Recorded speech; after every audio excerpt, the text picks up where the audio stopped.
श्री सद्गुरु महाराज की जय। अखंडानंद बोधाय शिष्य संतापहारिणी सच्चिदानंद रूपाय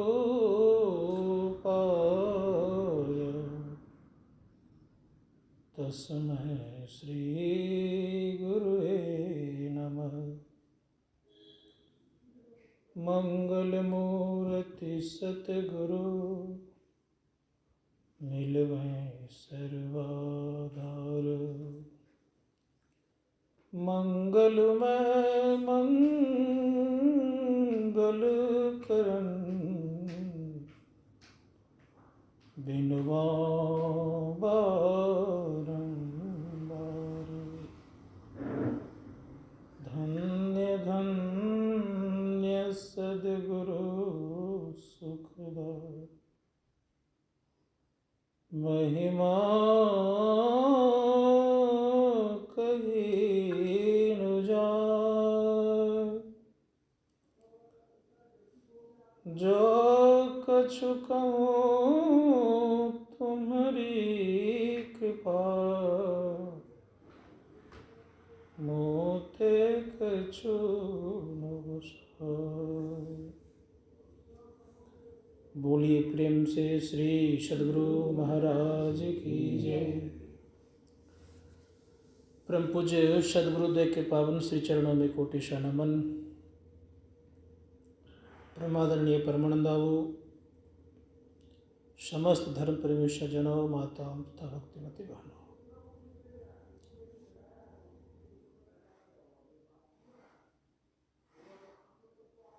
महर्षि रमन बड़े उच्च कोटि के महापुरुष।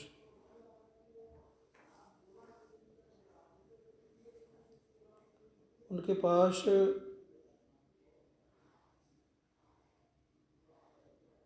भक्तगण बराबर जाया करते थे।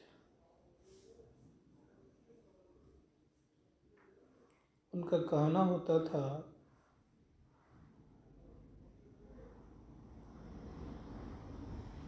तुम कौन हो?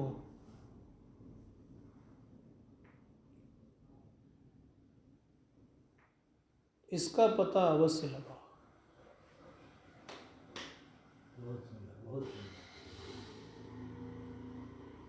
पूछते थे कि तुम कौन हो, इसका पता लगाओ।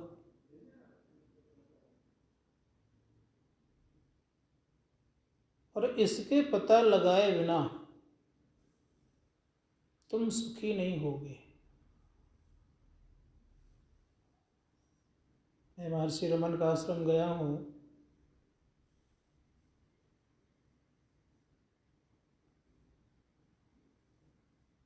अधिकांशतः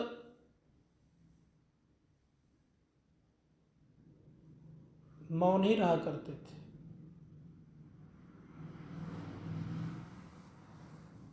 बारह वर्षों तक लगातार मौन रहे। मौन रहे। यही प्रश्न करते थे कि तुम कौन हो। फिर कहते, देखो मनुष्य का जो स्वभाव है वह स्वभाव सुख का स्वभाव है। Happiness is your nature. मनुष्य का स्वभाव कैसा है? तो कहा सुख का स्वभाव है। फिर वे कहते थे, it is not wrong to desire. इच्छा करना गलत नहीं है। लेकिन अब कहते थे, it is wrong to seek outside. अर्थात बाहर बाहर जब खोजते हैं तो ये गलत है। बाहर बाहर सुख खोजना बहुत गलत है। पढ़ जाइए। संत महात्मा गण कहते हैं, संसार में सुख बाहर में कहीं नहीं है। जो कुछ संसार में बाहर में सुख देखते हो तो मन इंद्रियों को सुहाता है, इसलिए सुख है, और जो नहीं सुहाता है तो सुख नहीं कहलाता है। इसीलिए भगवान श्री राम का जब राज्याभिषेक हुआ तो राज्याभिषेक के दरमियान में गरुड़ जी को तो बहुत प्रकार का संशय हो गया था। तो काकभुसुंडी जी के पास जब पहुँचे तो काकभुसुंडी जी कहते हैं कि गरुड़ जी, इस संसार में परमपिता परमात्मा को जाने बिना सबको संशय हुआ करता है। जब तक नहीं जानते हैं कोई क्यों न रहे, सबको संशय है। तो कहने लग गए गरुड़ जी कि मुझे संशय है। का एक बार मुझे भी संशय हुआ था। अब काकभुसुंडी जी अपना संशय बता रहे हैं। अब उनका संशय क्या? तो कहा मेरा जो इष्ट देव है वो बाल रूप में भगवान राम है। जब त्रेता युग आया तो त्रेता युग में मैं भी गया था भगवान से मिलने के लिए, दर्शन करने के लिए। लेकिन जब वहाँ गया तो भगवान के हाथ में रोटी थी। मेरा मन हुआ कि भगवान के हाथ की रोटी खाना चाहिए। रोटी खाने के लिए मैंने जो ही उनकी रोटी को छीन लिया तो छीनते ही इतना जोर जोर से रोने लग गए तो मेरे मन में भ्रम आ गया। भ्रम क्या आ गया कि भगवान होते तो छोटी सी रोटी के लिए रोते। तो मेरा मन उदास होने के कारण मैं वहाँ से चल दिया। और जब चल दिया तो देखते हैं कि मेरे पीछे भगवान आ रहे हैं। जहाँ जहाँ जा रहा हूँ वहाँ वहाँ भगवान जा रहे हैं। होते होते अंत में अयोध्या में आकर के पुनः मूर्छित होकर गिर गया। तो भगवान भी देखते हैं कि सामने खड़े हैं। जब मेरा मूर्छा दूर हुआ तो फिर उन्होंने चतुर्भुज रूप दिखाया, तब मेरे जीवन में तसल्ली आई।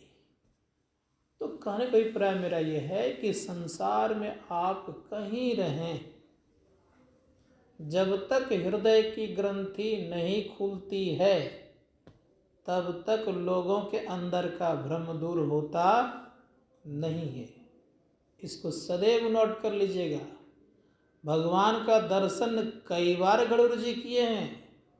यहाँ तक हम आप जानिए कि जब जब त्रेता युग आया है तब तब काकभुसुंडी जी को भ्रम हुआ है, और तब तब वो रोटी खाने के लिए कहाँ जाते थे? भगवान के दरबार। अब सोचिए कितने बार? तो कहा गया है कि 28 सतयुग बीत गया है, 28 त्रेता बीत गया है, 28 द्वापर बीत गया, 28वां कलयुग चल रहा है। इतने बार भगवान ने अवतार लिया और सब अवतारों में लगभग यही लीला। जब जब त्रेता युग आया सीता का हरण हुआ, रावण का मरण हुआ, ये होते रहा। ये क्रम बहुत दिन से चल रहा है, आज से नहीं चल रहा है। इसीलिए संत महात्मा गण कहते हैं कि जब तक हृदय की ग्रंथि नहीं खुलेगी तब तक भ्रम मिटने वाला नहीं है। हृदय की ग्रंथि कैसे? संत कहते हैं हृदय ग्रंथि है जड़ और चेतन का मिला हुआ। जड़ चेतन क्या है? गोस्वामी जी महाराज कहते हैं जड़ यद्यपि झूठा है। गोस्वामी जी महाराज कहते हैं कि जड़ चेतन ग्रंथि पड़ गई, यद्यपि मृषा छूटत कठिनाई। जड़ और चेतन की जो ग्रंथि है बिल्कुल सच्ची ग्रंथि नहीं है, झूठी ग्रंथि है। लेकिन ये ग्रंथि जल्दी खुलती नहीं है। संत महात्मा गण कहते जिस दिन ये ग्रंथि खुल जाएगी उस दिन किसी मनुष्य के अंदर में, जिन किसी मनुष्य का खुल जाएगा उन मनुष्यों के अंदर में कोई भ्रम नहीं रहेगा। इसी ग्रंथि के कारण हम लोग के अंदर में भ्रम है। ये ग्रंथि नहीं रहे तो कोई भ्रम नहीं, कोई संशय नहीं, कोई दुख तकलीफ नहीं। ये ग्रंथि मिटाने के लिए ही हम आप संसार में आए हुए हैं। लेकिन आए तो हैं, लेकिन इसके तरफ ख्याल होता नहीं है। संसार में हम लोग चले जाते हैं। क्यों? तो संत महात्मा गण कहते हैं कि हम लोगों को परमात्मा ने इतनी सारी चीज़ें लगा दिए हैं। क्या क्या लगा दिए हैं? तो सबसे ये पहले 5 तत्वों का शरीर है। इन 5 तत्वों के शरीर में 5 तत्वों का गुण 55 है, तो 25 हो जाता है। उसके अलावा फिर 3 गुण है, तो 28 हो जाता है। तो संत कहते हैं कि इन सबों को पार किया जाए तब तो व्यवस्था हो। फिर दूसरे जो कहते हैं कि 31 तत्वों के समुदाय को क्षेत्र कहते हैं, और इसके परे क्षेत्र के है। तो क्षेत्र को अलग हम कर सकें तब तो क्षेत्र को हम जानेंगे। तो इन सारी बातों को जब तक हम आप नहीं जानेंगे तो जानेंगे किससे? तो हम लोग कभी बौद्धिक रूप से जानते हैं, अब बहुत लोग बौद्धिक रूप से भी नहीं जानते हैं। तो इसीलिए कहा कि वास्तव में अगर क्षेत्र को अगर जानना हो तो 5 के जो 25 गुण हैं उसको आप हटा दीजिएगा तो जान जाइएगा। क्या क्या है? सबसे पहले आकाश ले लीजिए। एक ही आकाश को लेता हूँ। आकाश का जो गुण है उसको जानिए। आकाश का गुण है काम, क्रोध, लोभ, मोह और मद। ये 5 जिनके पास भक्ति करने देगा, जिनको काम आ जाए तो संत महात्मा गण कहते हैं नाना प्रकार का काम है। एक तो वासनात्मक काम है और एक संसार में बहुत प्रकार का काम है। संत कबीर साहब कहते काम काम सब कोई कहे, काम न चिन्ह कोई, जेती मन की कल्पना काम कहावे सोई। मन में जितने प्रकार कल्पना है सारे काम कहलाते हैं। एक काम ने तो सबको नचा दिया है, और इतने काम है कहना मुश्किल है। इसीलिए संत महात्मा गणों का विचार ये है कि एक से पहले निपटने का प्रयास कीजिए। काम के बाद क्रोध भी है। क्रोध आने से भक्ति होती नहीं है। कामी क्रोधी लालची इनसे न भक्ति होए। न कामी से भक्ति होती है, न क्रोधी से भक्ति होती है, न लालची से भक्ति होती है। तो कहा तब भक्ति कौन करेंगे? का भक्ति करे कोई सुरमा जाति वर्ण कुल खोए। का भक्ति करने वाला कोई सुरमा हुआ करता है, ना उनको जाति का मद है, न पाति का कोई लेन देन है, वो अलग ही होते हैं। और सब कोई जितने भी लोग हैं संसार में सब परमपिता परमात्मा के जाति है। अगर कोई पूछ दे कि आपकी जाति क्या है तो आप कह सकते हैं कि परमात्मा की जाति क्या है। अगर वो बता दे परमात्मा की जाति तब उनसे कहिए कि मेरी भी जाति वही है। क्योंकि सारे लोग कौन सी जाति के हैं? परमात्मा की जाति के हैं। तो जो पिता की जाति होती है वही जीव की भी जाति होती है। तो संतों ने कहा कि उस जाति को जानने वाला संसार में कोई पैदा नहीं लिया है। इसीलिए नानक जी महाराज कहते हैं जाति पाति की बात वहाँ नहीं है। उन्होंने कहा नातिसु काल न कर्मा, जाति अजाति अजनऊ, नातिसु भाव न भरमा, साचे सचियार बिटऊ कुर्बानु। उनकी स्थिति कैसी है? कहा जाति के अंतर्गत में नहीं आते, उनका जन्म नहीं होता। दूसरी बात यह है कि उनको कोई परिवार इत्यादि नहीं है।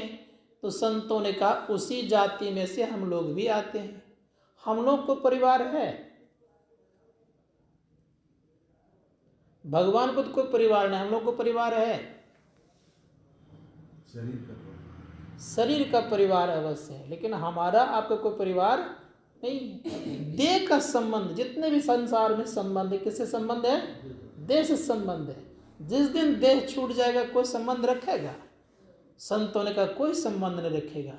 ठीक उसी प्रकार से जैसे परमपिता परमात्मा है वैसे हम आप हैं। अंतर इतना ही है कि हम लोगों को देह है, अपरम पिता परमात्मा को देह नहीं, वो देह ही है, यही अंतर है। हम लोगों को शरीर है, परम पिता परमात्मा शरीर ही है, यही फर्क है। इसीलिए संतों ने कहा कि जो शरीरी का पता लगा लेते हैं वह व्यक्ति एक न एक दिन सुखी हो जाते हैं। तो गोस्वामी जी महाराज कह रहे हैं, क्या कह रहे हैं कागभूषुंडी जी? कह रहे हैं, जब ते राम प्रताप खगेसा उदित भयो अति प्रबल दिनेसा, पूरी प्रकाश रहूं तिहु लोका, बहुतन सुख बहुतन मन शोका। कागभूषुंडी जी कहते कि सुनिए गरुड़ जी, जब ते राम प्रताप का उदय हो गया, राम प्रताप रूप सूर्य का उदय, संतों ने कहा ये कहाँ पर ये राम प्रताप रूप सूर्य है? इस सूर्य की तो स्थिति ऐसी है कि पूरा पूरा पृथ्वी को भी प्रकाशित नहीं कर सकता है। यहाँ दिन है तो अमेरिका अभी अंधेरा होगा, अर्थात रात होगी। यहाँ फिर रात्रि होगी तो अमेरिका में क्या होगा? दिन हो जाएगा। तो पूरा पूरा ये सूर्य पूरे पृथ्वी को प्रकाशित नहीं कर सकते हैं।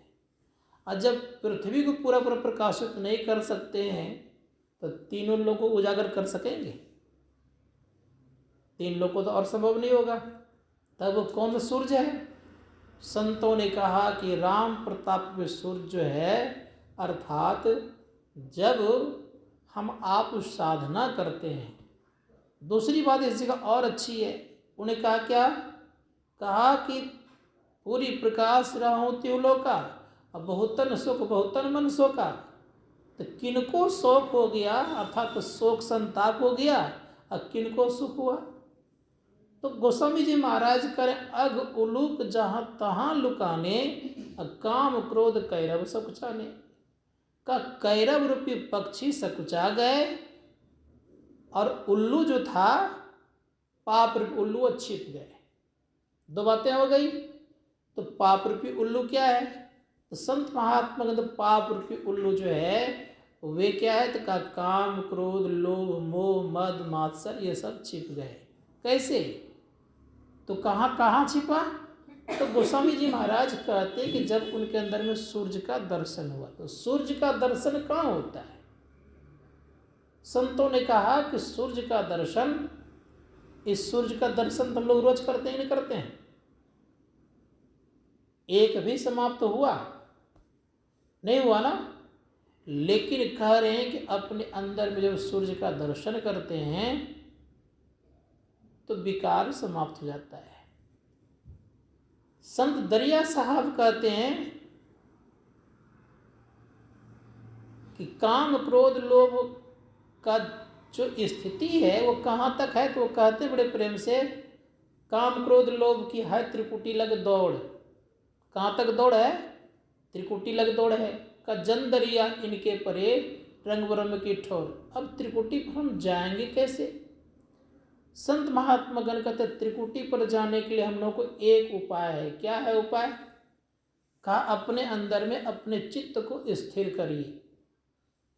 बड़े सुंदर ढंग से लक्ष्मीपति गोसाई जी महाराज कहते हैं, कहते जब तक हमारा मन चंचल रहता है तब तक हम लोग खुश नहीं होते हैं, अस्थिरता नहीं आती है। तो उन्होंने कहने कृपा की, चंचल चित्त को थिर कर चौथे में चित लाओ, चंद्र सुधा रस चाखी के चिंतामणि पद पाओ। जो व्यक्ति चंचल चित्त को थिर करते हैं तो उनको क्या मिलता है? का चंचल चित्त को थिर कर चौथे में, चौथा मतलब तुरीय, और तुरीय में जब प्रवेश करते तो उनको चंद्र सुधा मिलता है। इसी को पुनः लक्ष्मीपति गोसाई जी महाराज कहते हैं, राम विमल रस औषधि रहत संत के पास। राम विमल रस औषधि कहाँ है? का संतों के पास है। तो कहा जो कोई उसका अनुपानत क्या होता है? क्या होता है? तो कहा कि लक्ष्मीपति अनुपानते कृत व्याधि को नाश। कहा जो व्यक्ति उस औषधि का पान करते हैं तो उनके सारे रोग समाप्त हो जाते हैं। तो रोग कितने हम लोग अंदर में हैं? 3 प्रकार के रोग तो मुख्यतः हैं ही, दैहिक रोग, दैविक रोग और भौतिक रोग। तो संत कहते हैं कि अगर मनोयोग पूर्वक हम आप साधना करें तो साधना करने के क्रम में स्थिति यह होगी कि हम लोग को सुधा मिलेगा, अमृत मिलेगा। अमृत पान करने से शरीर अमर हो जाता है और आप भी अमर हो जाते हैं। जैसे देवताओं का शरीर लंबे आयु तक क्यों है? उनको अमृत मिल गया। कहाँ अमृत मिला? तो समुद्र मंथन किया तो अमृत मिला। तो अमृत पान जब किया तो लंबे आयु को प्राप्त किया। लेकिन यह मत कोई समझेंगे कि लंबी आयु प्राप्त किए हैं सदा के लिए अमर है, सो बात नहीं है। सब कोई संसार से जाते नहीं, लंबी आयु किन्हीं किन्हीं की हुआ करती है। तो देवताओं की लंबी आयु है। अब स्थिति यह रह गई कि लंबी आयु प्राप्त करने पर देवता लोग बड़े खुश होते हैं। लेकिन अब दूसरी बात रह गई, संतों ने भी हम लोगों के लिए भी अमृत कहीं कहीं निकाल के रखा है। क्या रखा है? का नाना प्रकार के जो ग्रंथ हैं इसको उन्होंने ज्ञान की मथानी से मथा, अर्थात मंथन किया। मंथन करके प्रकाश और शब्द रूपी ये सार को निकाल लिया। ये प्रकाश और शब्द जो है ये अमृत है। इस अमृत का जो पान करता है तो संतों ने कहा कि उनका सदा के लिए अपने ही अमर होते हैं और वंश भी अमर हो जाता है। ये याद रखिएगा। इसीलिए हम लोग को ये ख्याल रखना चाहिए कि अमृत प्रकाश और शब्द है। अमृत प्रकाश शब्द को जो पकड़ लेता है तो अमर हो जाता है। हम लोग का जीवन भी प्रकाश और शब्द पर ही चलता है। प्रकाश और शब्द नहीं रहे ये जीवन चलने वाला नहीं है। गर्मी हमारे शरीर में है तो हम कहते हैं कि जीवित हैं। गर्मी नहीं रहे, ठंडा शरीर हो जाए तो घबरा जाएंगे, और धड़कन नहीं चले तो और घबरा जाएंगे। तो प्रकाश और शब्द के सहारे हम आपका शरीर चल रहा है। इसीलिए संत कबीर साहब कहते हैं इस संसार में सुंदर शरीर तो प्राप्त किए हैं आप, और परमात्मा ने क्या किया है? तो उन्होंने कहा कि स्पष्ट रूप से वो कहते हैं कि पांचों नौबत बाजती होत 3600 राग। एक दो प्रकार का राग रहे तो भलो से ही, लेकिन कह रहे हैं होत 3600 राग।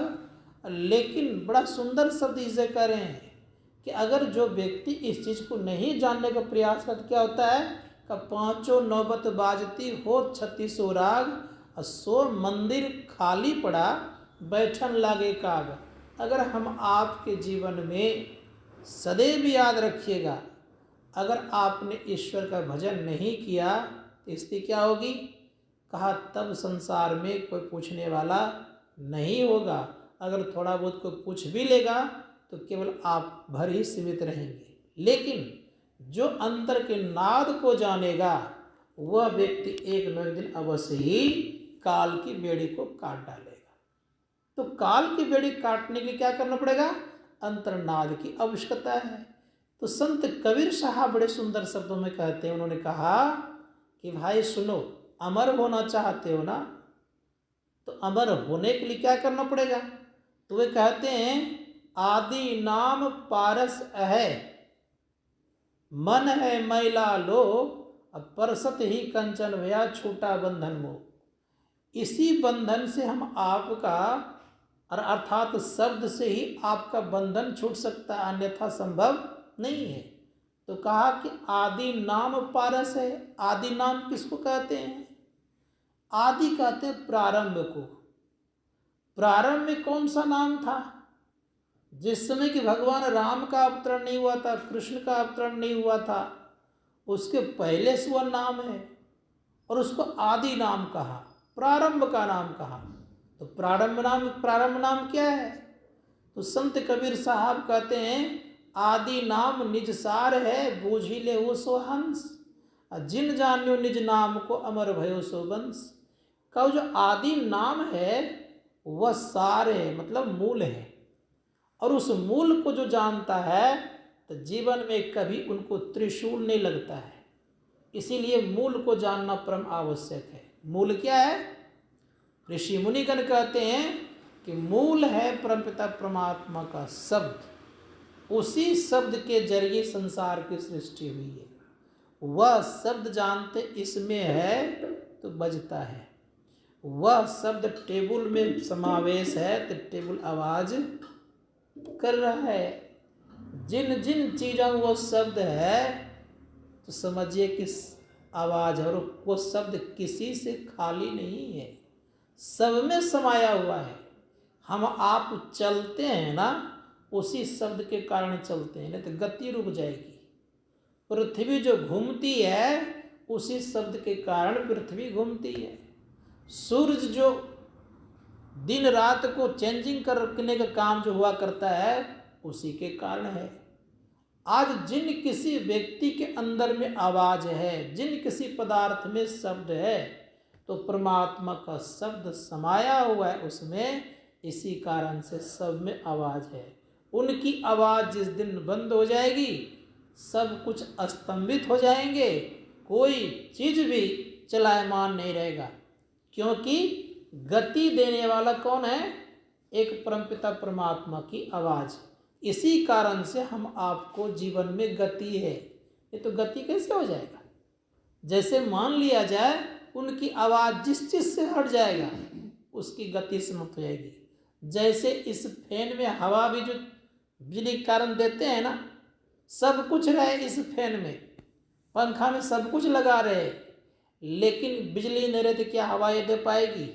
कहते ठीक उसी प्रकार से परमपिता परमात्मा की जो आवाज है वह समष्टि रूप में सब जगह व्याप्त है। इसी कारण से सब में आवाज होती है, चाहे वो जड़ हो या चेतन हो, दोनों अवस्थाओं में वो आवाज देने में सक्षम है। अगर वो समष्टि रूप से चेतन हट जाए तो किसी में आवाज नहीं होगी। वो ताकत किनको हटाने को है? संसार में वो ताकत न जमराज को है, न शिव जी को है, न ब्रह्मा जी को है, न विष्णु जी को है। वह शब्द कोई नहीं हटा सकता। उसी शब्द के कारण ब्रह्मा जी सृष्टि करते हैं, उसी शब्द के कारण विष्णु पालन करते हैं, उसी शब्द के कारण भगवान शिव संहार करते और कल्याण करते हैं। तो संत कहते हैं उस शब्द की बड़ी महिमा है। उसी शब्द के कारण ये भी हम आप जानिए कि आग में अग्नि जल रही है, उसी शब्द के कारण पानी में शीतलता है, उसी शब्द के कारण हवा जल रही है, हवा चल रही है, उसी शब्द के कारण अवकाश भी है। ये तो अवकाश रहना संभव नहीं है। उसी शब्द के कारण हम आपके शरीर में रक्त संचालित है, नहीं तो रक्त संचालित होना संभव नहीं है। इसीलिए संतों ने कहा उस शब्द की बड़ी महिमा है। उसमें क्या है खासियत? तो संत दरिया साहब कहते हैं वह अमर नाम है। इसलिए उन्होंने कहा चुंबक सत शब्द है भाई, चुंबक लोक ले जाई, मृत्यु अंध जब ही निरावे, शब्द चुंबक मुक्त शब्द मुक्त आवे, लई निकारी होखे ने पीरा, सत्य शब्द जो बसे शरीरा।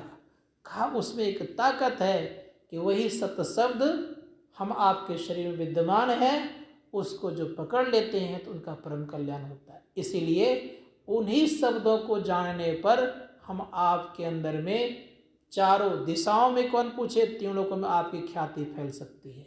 तो हम लोगों के अंदर में अगर चाहिए कुछ, उसी शब्द को जानने पर काम, क्रोध, लोभ, मोह, मद और मात्सर ये सब घटेंगे। उसके पहले जो कोई कह देगा कि मेरा काम खत्म हो गया, क्रोध खत्म हो गया, लोभ खत्म हो गया, संभव नहीं है। इसीलिए संत महात्मा गण कहते हैं जब तक आपके जीवन में मन है तब तक याद रखिएगा आपको विकार सताएगा ही। मन खत्म कहा जिस दिन जड़ को खत्म करिएगा, अलग करिएगा और चेतन को अलग करिएगा, उसी दिन हम आपका मन खत्म होगा। इसीलिए हम लोगों को क्या करना पड़ेगा? तो बड़े प्रेम से एक नाम का जप करिए, कहीं भी रहिए एक नाम का जप करिए, जप से बड़ा कल्याण होता है। गोस्वामी तुलसीदास जी महाराज थे, बड़े उच्च कोटि के महापुरुष थे। वे 80 घाट में रहते थे। जप का प्रभाव भी कितना तगड़ा हुआ करता है। संजोग से एक दाम्पत्य जिंदगी में प्रवेश किए थे। उनकी मृत्यु हो गई थी उनके पति का। अब मृत्यु को प्राप्त कर लिए थे तो क्या करें, उस समय जलने की प्रथा थी। स्थिति यह हो गई कि जा रहे थे, गोस्वामी जी महाराज की कुटिया रास्ते में होने के कारण तो महात्मा जी को प्रणाम करते, गोस्वामी जी महाराज को प्रणाम करती है। जो ही प्रणाम करती है तो आशीर्वाद दे देते हैं, सौभाग्यवती भव। और सौभाग्यवती भव तो उसको कहते हैं जिनके सुहाग सलामत है। तो वो महिला कहती है कि महात्मा जी आपका वचन मिथ्या जा रहा है। कसो क्या हो गया, का वचन इसलिए मिथ्या जा रहा है कि मेरा देखिए सुहाग उजर करके जा रहा श्मशान घाट।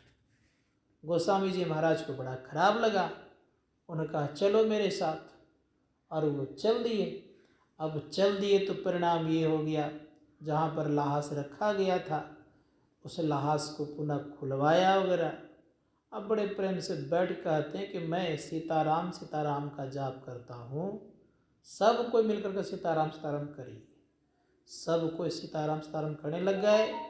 और उन महिलाओं से भी कहा कि आप बड़े प्रेम से बैठ करके उस लाश के समीप, अर्थात अपने पति के लाश समीप बैठ कर सीताराम सीताराम करिए। कुछ देर के बाद फिर वो लाश भी उठ करके सीताराम सीताराम करने लग गया। तो जप में ताकत है, इसलिए हम लोग को जप करना चाहिए।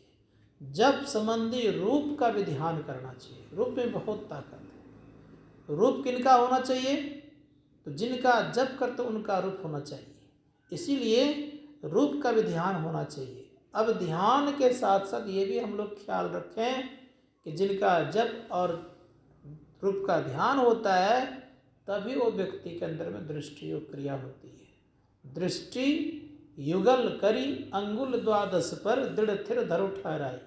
दृष्टि को जोड़ करके दृष्टि युगल मतलब दृष्टि कहाँ जुड़ेंगे, तो द्वादश अंगुल पर। अब द्वादश अंगुल पर ठहर गए तो क्या होगा, तो परम पूज्य गुरुदेव कहते प्राण असबंधन बंद हो जाई, मनहु तजई चंचलाई संगम पर संध्या को नित भाई। जैसे दृष्टि ठहरती है तो प्राण की गति धीमी हो जाती है, रुक जाती है। तब क्या होगा, जैसे दृष्टि धीमी, प्राण की गति धीमी होती है, तब वो व्यक्ति अंदर प्रवेश करते हैं। कहाँ, तो उस बिंदु में जब प्रवेश करते हैं तब बिंदु में नाना प्रकार की चीज़ें दिखाई पड़ती है। इसीलिए हमारे गुरु महाराज कहते हैं कि छट छट छट छट बिजली छटके, दृष्टि टिकने के कारण बिजली इत्यादि छिटकता है। छट छट छट छट बिजली छटके भोर का तार दिखाता है, चंदा उगत उदय हो रवि हूँ धूर शब्द मिल जाता है। इस शब्द को पकड़ने वाला ही व्यक्ति काल के बेड़ी को काट सकता है। इसीलिए संत महात्मा गण कहते प्रत्येक दिन हम लोगों को जप पर बल दीजिए। एक बात ये अवश्य याद रखिएगा सब कोई, जिन व्यक्तियों का ध्यान इत्यादि नहीं बनता है फिर भी उनसे मैं कहूँगा त्रिकाल संध्या कभी मत छोड़िए। बने तब भी, नहीं बने तब भी बैठिए अवश्य। जैसे बैठने वाले व्यक्ति को कुछ न कुछ मजदूरी मिलती ही है, तो हम लोगों को अवश्य कुछ न कुछ बैठने का प्रयास और अभ्यास करते रहना चाहिए। कभी कभी आप ही के कार्य हेतु कोई कर्मचारी जाते हैं काम करने के लिए, काम करने गए लेट हो गया या देरी हो गई उनके काम में, क्या उनको मजदूरी आप नहीं देते हैं? ये काम नहीं तो क्या मजदूरी नहीं देते हैं? देते हैं। लेकिन गया किसके काम से? आपके काम से ही ना। ठीक उसी प्रकार से याद रखिएगा, नहीं भी बनता है, बैठे किसके काम से? हम प्रभु परमात्मा के नाम के लिए बैठे हुए हैं। नहीं बना तब भी बैठने का चेष्टा और प्रयत्न जो करेगा वो व्यक्ति आगे बढ़ेगा। इसलिए ये नाम जो है उल्टा नाम पकड़ने का चेष्टा कीजिए। पहले तो सुल्टा नाम पकड़िए। सुल्टा नाम किसको कहता है? जो नीचे से ऊपर की तरफ जाता है सुल्टा नाम कहता है, और जो ऊपर से नीचे तरफ आता है उसको उल्टा नाम कहा जाता है। तो उल्टा नाम तो बाद में, पहले सुल्टा नाम खूब बढ़िया जपिए, और ऐसा जपिए कि आवाज़ हमारा यहाँ से उठे और खूब इस तरह से लगे कि रोम रोम खिल जाए। अगर ऐसी स्थिति हो जाएगी तो रूप भी स्वतः आ जाएगा, दृष्टि योग भी बनने लग जाएगा, दृष्टि और क्रिया भी होने लग जाएगी। तब ऊपर का नाम नीचे धीरे सबको समझ में आएगा। तो संत महात्मा गण कहते हैं इस तरह से करने से हम आपका कल्याण होगा, इसके पहले संभव नहीं है। इसीलिए संत पलटूदास जी महाराज कहते हैं उल्टा कुआं गगन में तिसमें जरे चिराग। उल्टा कुआं में ही चिराग जलता है। तो कहाँ उल्टा कुआं है? का उल्टा कुआं गगन में तिसमें जरे चिराग, और तिसमें जरे चिराग बिन रोगन बिन बाती। वहाँ कोई बत्ती नहीं है, अब फिर भी वहाँ प्रकाश होता है। बिन रोगन बिन बाती। कब कब जलता है? केवल संध्या को ही जलता है? तो कहा नहीं, 12 मास 6 ऋतु जलत रहत दिन राति। 12 महीना और 6 ऋतु जलते रहता है। इसीलिए संत महात्मा गण कहते हैं बिना घृत बाती का अपने अंदर में प्रकाश होता है। इसलिए उस प्रकाश में जो अपने को प्रतिष्ठित करता है वही व्यक्ति आगे बढ़ सकता है। इसलिए हमारे गुरु महाराज बराबर कहा करते थे कि जो कोई व्यक्ति अपने जीवन में कल्याण चाहते हैं तो अपने अंदर में प्रवेश करने का चेष्टा और प्रयत्न कीजिए। कैसे प्रवेश किया जाएगा? तो हम लोग कभी कभी तो गाड़ी तो घूमते ही हैं, कभी कभी दृष्टि के रथ पर भी घूमिए। दृष्टि रथ पर जिस दिन चढ़ जाइएगा उस दिन इस गाड़ी से घूमने में बड़ा आनंद आएगा। उसमें वो दृष्टि का रथ कैसा है? इसलिए हमारे गुरु ने कहा दृष्टि रथ पर चढ़ने का प्रयास कीजिए। दृष्टि रथ में, रथ आजकल चलता है 2 घोड़ा लेकर चलता है, पहले 7 घोड़ा चलता था। तो 7 घोड़ा लेकर चलने वाला कौन है? केवल सूर्यदेव। और इधर 2 घोड़ा लेकर चलता है, अर्जुन के 5 घोड़े शायद थे। तो ठीक उसी प्रकार संत महात्मा गण कहते अर्जुन का 5 घोड़ा से मतलब क्या था? 5 घोड़ा से तात्पर्य ये था कि 5 इंद्रियों को उन्होंने दमन कर दिया था, इसलिए 5 घोड़ा लेकर चलते थे। सूर्यदेव के 7 घोड़ा से मतलब क्या है? 7 रंग है प्रकाश में, तो 7 घोड़े लेकर चलते थे।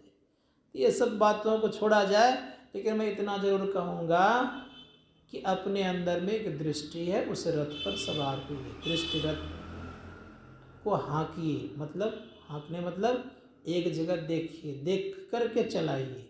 देख करके चलाइएगा तो निश्चित है कि रास्ता कटेगा। अब बिना देखे जब चलाइएगा तो रास्ता कटने वाला नहीं है। तो हम लोग तो अवश्य दृष्टि से देखते हैं, लेकिन कहाँ देखते हैं? बाहर में। अंदर का तो देखना होता नहीं है, जिसके कारण से हम लोग का रास्ता कटता नहीं है। लेकिन कभी कभी ये भी याद रखिएगा कि रात्रि काल में भी गाड़ी चलती है। जैसे हम लोग ट्रेन से जाते आते हैं, कोई कोई प्लेटफॉर्म पर देखते होंगे स्टेशन में कोई बत्ती इत्यादि नहीं जल रहा है, लेकिन गाड़ी फिर भी चल रही है। अंधकार तो है अवश्य, लेकिन गाड़ी चलती है। ठीक उसी प्रकार संत महात्मा गण कहते हैं अगर भजन ध्यान कर रहे हैं, आपको समझ में बात नहीं आ रही है, कुछ तो जरूर है कि गाड़ी खिसक रही है, अंधकार में ही खिसके, लेकिन खिसक तो रही है। कैसी खिसकना अंधकार में है? तो मैं बताता हूँ सच्ची बात आपको। जैसे प्रारंभिक अवस्था में जो व्यक्ति का आँख बंद होता था, अंधकार जो दिखता था प्रारंभिक अवस्था में, वो धीरे धीरे अभ्यास कर रहा है तो वो अंधकार अब नहीं दिखता है। इसका मतलब है कि कुछ न कुछ हमारा रास्ता तय हुआ है। अगर इस तरह का इस अवस्था में, अगर इस तरह का अवस्था रह गया और इसी अवस्था में रह करके आप अपने इष्ट का ख्याल करते करते अगर शरीर का परित्याग करते हैं तो संत महात्मा गण कहते हैं कि आपको निश्चित रूप से अच्छी सुविधाएं युक्त व्यवस्था हो जाएगी। इतना ख्याल रखें। अगर जिन व्यक्तियों की दृष्टि भृगुटी में रह गई और वो शरीर का परित्याग करे तो प्रभु के धाम तो निश्चित सुरक्षित है, लेकिन है वो स्वर्ग ही, ये भी याद रखिएगा जी। संत महात्मा गण कहते हैं अब आगे क्या है? तो स्वर्ग मतलब क्या? तो स्वर्ग ही है।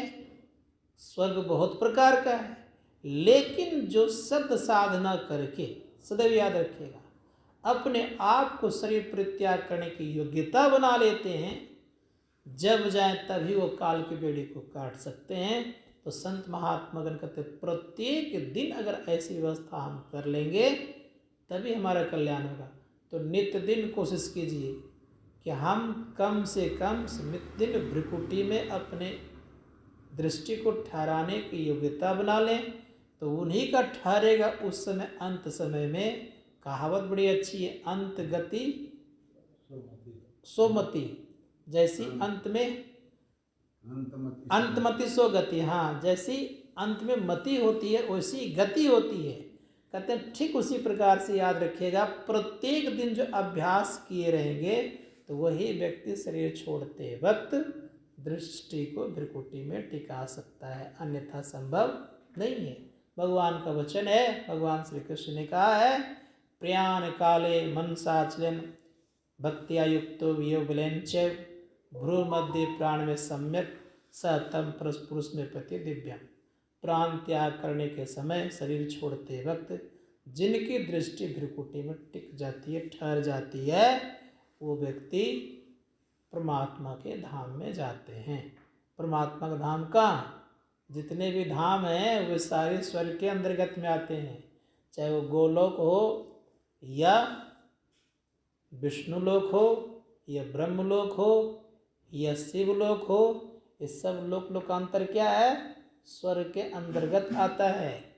गोलोक भगवान श्री कृष्ण का धाम है, तो गोलोक में भी मारपीट हुआ करता है, झगड़ा इत्यादि हुआ करता है। तो संत महात्मागण कहते हैं कि स्वर्ग में तो ये सब होना स्वाभाविक है, लेकिन जहाँ हम लोगों को जाना है, कहाँ जाना है हम लोगों को? हम लोगों को जाना है जहाँ शब्द नहीं है। जहाँ तक शब्द है, याद रखिएगा, वहाँ तक आवागमन है। जहाँ शब्द नहीं है वहाँ आवागमन नहीं है। तो शब्द जहाँ तक है वह सब ससीम के अंतर्गत होता है, और जहाँ शब्द नहीं है उसे हम असीम कहते हैं। जहाँ तक शब्द है वहाँ तक सीमा है और ससीम कहलाता है, और जहाँ शब्द नहीं है उसी को हम अनंत कहते हैं। तो अनंत तत्व परमात्मा को प्राप्त करने के लिए हम लोगों को शब्द के पार करना ही पड़ेगा, क्योंकि शब्द भी एक पर्दा है। जहाँ शब्द है वहाँ द्वैत है। संत महात्मा गण कहते हैं द्वैत भाव में रहने पर परमात्मा से मिलना नहीं होता है, इसीलिए दर्शन हो जाता है। जैसे मान लिया जाए जाली वाली किवाड़ी है, उस पार में कोई लोग हैं तो यहाँ से देख तो लेते हैं ना, लेकिन मिल तो नहीं सक रहे हैं ना। ठीक उसी प्रकार से जहाँ शब्द है तो शब्द एक झीना पर्दा है। संत महात्मा गण का तो झीने पर्दे को जैसे पार करता है लोग, तब फिर एक में एक हो जाता है। तब हम कह सकते हैं हम प्रभु एक ही होई, द्वंद्व और द्वैत रहे नहीं कोई। मैं ही ऐसी आरती कीजिए, भव महजन बहुरंगी संसार फिर आना नहीं होगा। लेकिन मिलने के लिए उस शब्द को पार करना पड़ेगा, तब आप अनंत में जाएंगे। और अनंत में चले गए तो आप भी अनंत हो गए। जानत तुम ही हो गए, परमात्मा ने परमात्मा ही हो गए। सारे दुख द्वंद्व समाप्त हो गए। इसीलिए हम लोगों को थोड़ा सा मन लगा करके अभ्यास करते रहना चाहिए, और अपने को पंच पापों से बचा के रखने से ही कल्याण है और भलाई है। बोलिए प्रेम से श्री सद्गुरु महाराज की जय। बंदगी सबको।